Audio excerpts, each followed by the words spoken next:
Então, algumas pessoas já sabem um pouquinho da minha história, mas resumidamente, eu nasci em um lar cristão, sim, tá?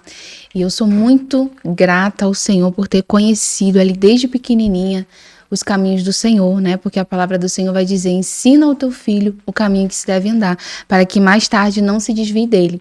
Então, eu nasci ali no berço cristão, no Rio de Janeiro. Eu fui criada pela minha mãe somente, né? Meu pai morreu quando eu ainda era bem criancinha, assim, tinha mais ou menos 1 ano. E a minha mãe desde então criou eu e meu irmão sozinha. Eu nasci ali na comunidade, uma comunidade que eu nem vou falar o nome, bem conhecida hoje no Rio de Janeiro. E era uma bênção estar na casa do Senhor. Eu participava muito ali de conjuntos, coreografia, peça, era muito envolvida em tudo. Mas acho que todo jovem, a maioria, vamos colocar em 95%, que nasce em berço cristão, tem um momento que se afasta. Pode ser um afastamento que ele vai sair da igreja totalmente, ou um afastamento até dentro da igreja, mas ele tá fora dos caminhos do Senhor, ele tá morno. E esse foi o meu caso, né? Eu fiquei morna, eu não conhecia de fato o Senhor, Deus. E aí, na minha juventude, nesse momento foi onde eu conheci o meu atual esposo. Na 8ª série, nós nos conhecemos e ali começamos a namorar. E aqui já entra algo que é de se pensar e de se avaliar segundo a palavra do Senhor. Por quê? Hoje, trabalhando com restauração de casamento, sendo mentora de esposas, eu entendo que existe um princípio muito importante. E esse princípio vai fazer toda a diferença, que é o julgo desigual. O que diz a Bíblia? Não vos coloquei em julgo desigual. E eu já iniciei o meu namoro com uma pessoa que não era cristã. Embora meu marido sempre fosse temente, fosse um menino bom, obediente, né? Não fazia nada de errado, mas ele não seguia o Senhor. Ele não conhecia os princípios bíblicos. Então eu iniciei esse namoro porque eu gostava muito dele, ele de mim. E ali eu fui me afastando, né? Posteriormente ele veio aceitar Jesus, né? Ele, graças ao Senhor, ele aceitou Jesus. Desde então estamos caminhando juntos. Mas eu fui me afastando, fui ficando morna, tá? Aí já entra a fornicação. A gente namorou muito tempo, pastor. Quanto tempo foi o namoro? Nós iniciamos em 2000, eu não lembro exatamente o ano, mas a gente ficou namorando 12 anos. 12 anos, bastante tempo. Foram muitos anos namorando, eu em fornicação, né? Por quê? Aí vocês me perguntam, por que vocês não casaram?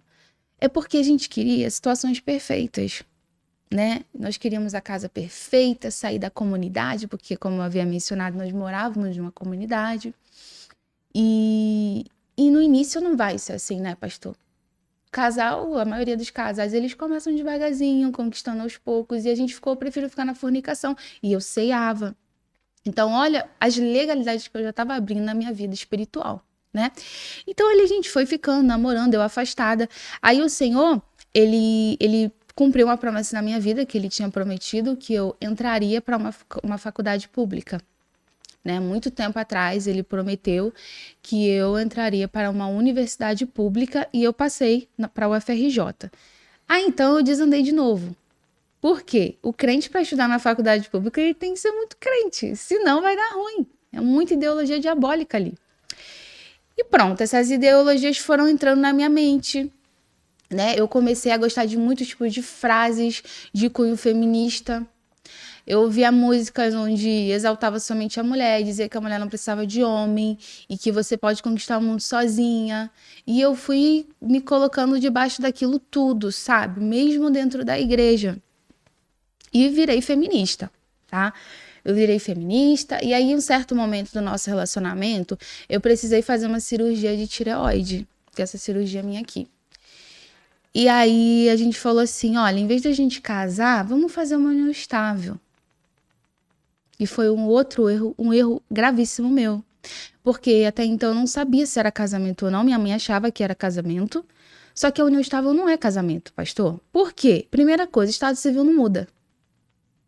Se você é solteiro, você continua solteiro. Se você é viúvo, não muda. Para fazer uma união estável é muito rápido. Você chega lá no mesmo dia, identidade, não sei o que, fez. Casamento, não. Eles puxam ali no sistema se você já é casado, se tem uma outra pessoa. Então, assim, não é a mesma coisa. E a gente fez essa união estável, fizemos uma festa sem estar casados e fomos morar junto. Mas você pensava que era casamento? Ou não sabia? Então, no fundo, eu sabia que não era. Porque Deus não deixa a gente confundido. Eu sabia que não era, que eu deveria casar de fato, mas eu não quis. Né? A pessoa que ela tá na igreja, o que a maioria dos jovens faz? Eles casam no civil direitinho. Se pode fazer uma festa, faz. Se não pode, vai num restaurante, comemora do seu jeito. Mas é casamento no civil. Não tem esse negócio de união estável. E eu fui por outro lado, né? União estável. Enfim, e aí a gente fez essa festa de casamento que eu queria me amostrar para todo mundo, né? E as pessoas achando que eu tava casada, no entanto que, de fato, depois quando nós casamos, o pessoal ficou todo mundo assim, ué, casaram de novo? O que tá acontecendo? E a gente veio casar aqui no civil, em São Paulo. Então, o que ocorreu? E aí a gente fez esse união estável e fomos morar juntos. Eu saí da faculdade para trabalhar. Puxa aqui, isso. Pode falar. Mas é interessante que isso aí vai abrir os olhos de muitas pessoas, né, missionário? Que pensa que está resolvendo o casamento com essa união estável e não está. E também muitas irmãs, presta atenção nesse testemunho, muitas irmãs na igreja feminista. É verdade. E ela foi entrando nesse caminho que só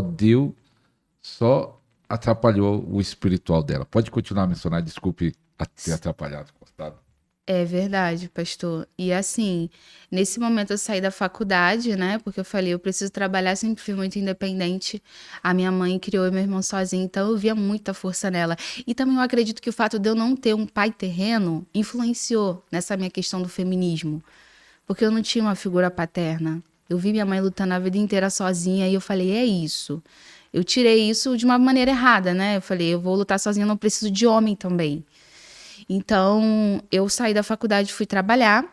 Agora, já morando junto, a gente fez uma casinha na favela, que a gente não queria, eu era muito soberba. No Rio ou São Paulo? No Rio, isso ainda estava no Rio. Fizemos uma casinha lá do lado da minha mãe, mesmo resistente, e fomos morar juntos na fornicação, né? Com a bendita união estável. E afastadíssima do Senhor, afundada nas ideologias feministas, no meu ego, no meu orgulho.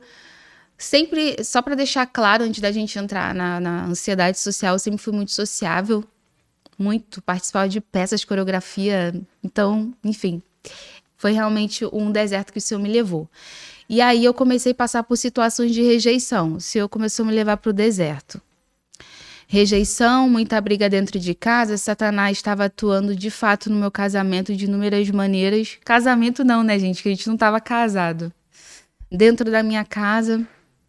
E ali eu comecei a ter ansiedade social. Eu não sei se o pastor sabe, já ouviu falar da ansiedade social. Existe a ansiedade normal, né? Que as pessoas já acordam assim, ansiosas, com medo do futuro, como que vai ser, e aí falta o ar.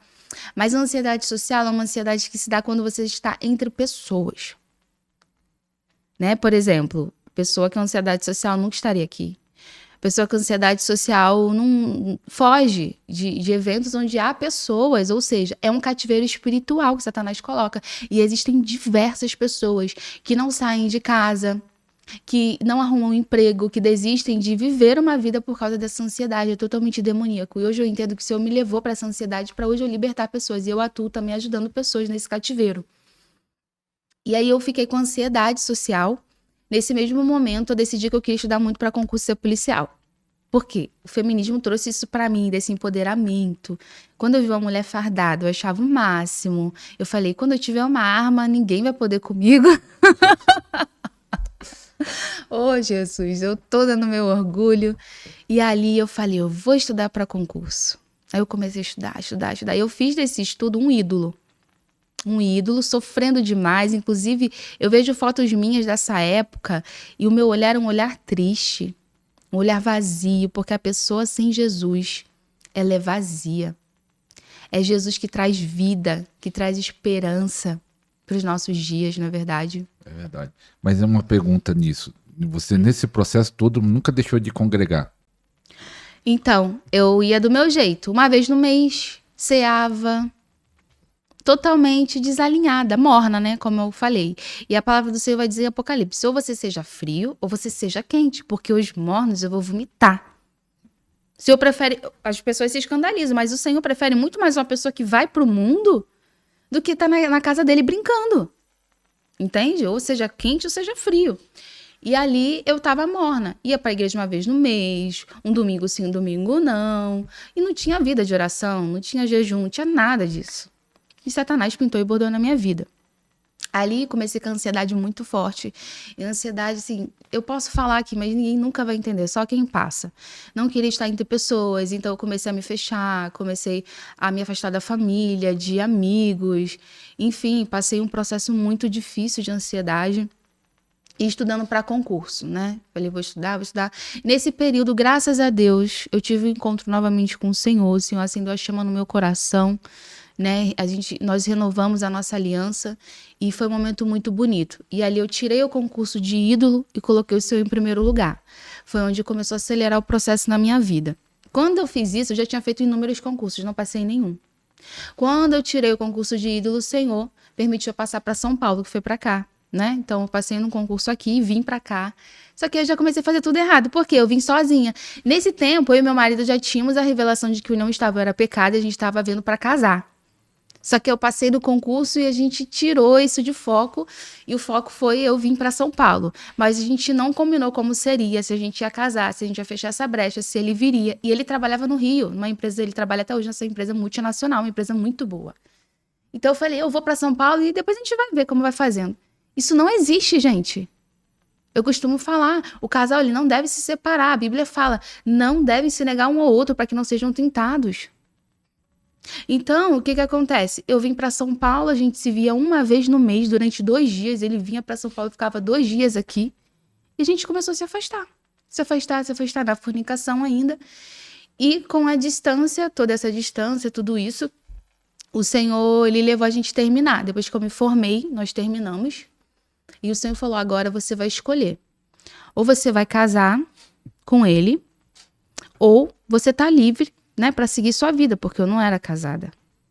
E ali eu falei, não, Senhor, nós já estamos há 13 anos juntos. Eu amo, ele me ama, a situação que a gente fez tudo errado. Eu quero casar. Eu quero de fato. Então a gente, na verdade a gente nem terminou, foi uma briga, né? Ele veio para São Paulo, nós conversamos, eu falei, ó, a gente agora vai casar, vai ter que ser para casar. Então, assim, eu entendo que tem que ter, assim, um posicionamento radical. Às vezes a mulher, ela quer mudar a situação na casa dela, mas ela não se posiciona, ela não coloca, às vezes, o marido na parede. Não, vamos casar, vamos fechar essa brecha, é isso que falta. As pessoas negligenciam isso, gente. O fato de você não estar casada, tem muita mulher que me procura. Ah, na minha casa tá isso, aquilo. Você é casada? Não. Então pronto, tá tudo errado. Tem que casar. Então aí a gente casou. Depois que a gente casou, tudo mudou, para honra e glória do Senhor. Era a única brecha que Satanás tinha na mão comigo, porque eu já estava super posicionada, buscando, jejuando. E ainda com a ansiedade social, mas Deus já estava me curando. Só que precisava fechar essa brecha para, de fato, ele me curar e começar a me usar aqui em São Paulo. Eu já fazia um trabalho de evangelização no Rio.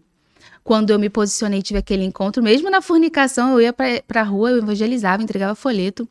E aqui em São Paulo, o Senhor começou a me chamar para esse trabalho também. Então, depois que eu casei e fechei essa legalidade, eu comecei a ir pra rua, evangelizar, entregar folheto. E até hoje, né? Então, o Senhor, ele usou uma profeta e falou pra mim, ó, antes de eu ter esse encontro com o Senhor, eu era muito orgulhosa. E eu sempre quis ser blogueira, me movimentar em rede social, né? E depois que eu passei a me humilhar, eu falei, eu não quero mais nada disso. Aí o Senhor usou uma profeta e falou, agora é a hora de você se levantar na rede social, de você começar a falar a minha palavra e você vai cuidar de muitas mulheres. E o Senhor trouxe esse novo propósito pra mim, que é cuidar de esposas. E ele falou, tudo que você passou vai servir de testemunho, você vai ajudar muitas vidas, né? Então o Senhor, diante da minha busca, porque eu busquei, jejuei, orei muito nesse 1 ano, o Senhor, ele deu um aceleramento avassalador na minha vida espiritual e me levantou hoje como essa mentora de esposas, né? De mulheres. E tudo para a honra e glória do Senhor, sabe? Eu sou grata ao Senhor por tudo que Ele tem feito, porque eu não sou nada, não sou ninguém, mas o Senhor me escolheu para essa grande obra. Né? Hoje a gente tem um grupo no WhatsApp de oração, só de mulheres, qualquer pessoa pode entrar, e ali eu ensino as mulheres a se desenvolverem nas suas vidas de oração, de jejum, a campanha. Gente, Existiram momentos na minha vida em que eu não tinha saída e uma simples campanha de oração virou tudo. Então as pessoas, elas não, às vezes não têm esse conhecimento de que a nossa luta não é contra pessoas, é espiritual, e as nossas armas, elas não são carnais, também são espirituais. É oração, é jejum, é propósito. Sempre foi, sempre vai ser isso. E hoje eu ensino essas mulheres, tenho também a minha mentoria particular, tenho a formação para esposas, que foi um projeto lindo que o Senhor tem colocado nas minhas mãos, né? Para ensinar as mulheres recém-casadas, mulheres já casadas ali. É um curso muito completo, eu falo de assuntos muito importantes e que não são falados hoje na igreja. Porque até numa palestra que eu fiz, é uma situação incrível, né, pastor? As pessoas orientam os jovens a casarem, né? Você tem que casar. Mas não há um ministério de casais. É difícil a igreja que tenha isso, para ensinar. Não só antes de casar, mas depois. Tem jovem, tanto mulher, tanto homem, que os pais não ensinaram como ela ser uma boa esposa, ele ser um bom marido. Eles não sabem seus papéis dentro do casamento. O que é submissão? Como a mulher deve agir no casamento segundo a Bíblia? Como o homem tem que agir segundo a Bíblia? Então é importante sim esse estudo, essa formação. Então o Senhor colocou esse projeto no meu coração e tem transformado diversas vidas, sabe? E quando foi que você disse que afundou no feminismo? Foi. E quando foi que caiu a ficha, ó, tá tudo errado esse pensamento? Foi num processo, nesse processo da busca, Deus foi revelando que estava tudo errado, ou foi um instalar, de repente, pô, tudo que eu aprendi na faculdade Nossa, tá errado. Como foi que deu esse estralo de falar, ó, tá tudo errado? Nossa, é uma pergunta muito importante que, inclusive, eu esqueci de mencionar. Depois que eu e meu esposo casamos, lembra que eu falei que nós fizemos as pazes e eu falei, vamos casar, e a gente casou aqui em São Paulo, casamos no civil, o pessoal ficou todo alvoroçado lá do Rio, vendo as fotos, falou, ué, ele já não é... Ô, Jesus, tem misericórdia. E aí, o que aconteceu? Agora, de fato, nós éramos o quê? Uma só carne. Então, eu sentia muita saudade dele, muita. E nesse processo, o Senhor foi me fazendo sentir saudade da vida que eu tinha lá no Rio, já morando junto. Mesmo não sendo casada, mas eu tinha uma vida de esposa, entre aspas. E eu sempre odiei fazer comida, afazeres domésticos. Eu falei, eu vou para São Paulo, ele vai se virar sozinho. Eu vou viver de comida congelada, eu não tô nem aí. E aí, quando eu tô aqui em São Paulo sozinha, sem minha família, sem ninguém, quantos domingos eu estava em casa e eu só queria estar fazendo uma comida para o meu marido. O Senhor foi me fazendo entrar em conflito, me fazendo sentir saudade e entender a importância de uma esposa, sentir saudade de cuidar de um lar. Então o Senhor e o Espírito Santo foram me ensinando o valor do cuidado da mulher no lar, de fazer uma comida. Eu falei, nossa, hoje eu só queria fazer uma comida pro meu marido. Eu estava em casa sozinha, não tinha vontade de arrumar minha kitnet sozinha, né? Como? E ali eu fui entrando num conflito.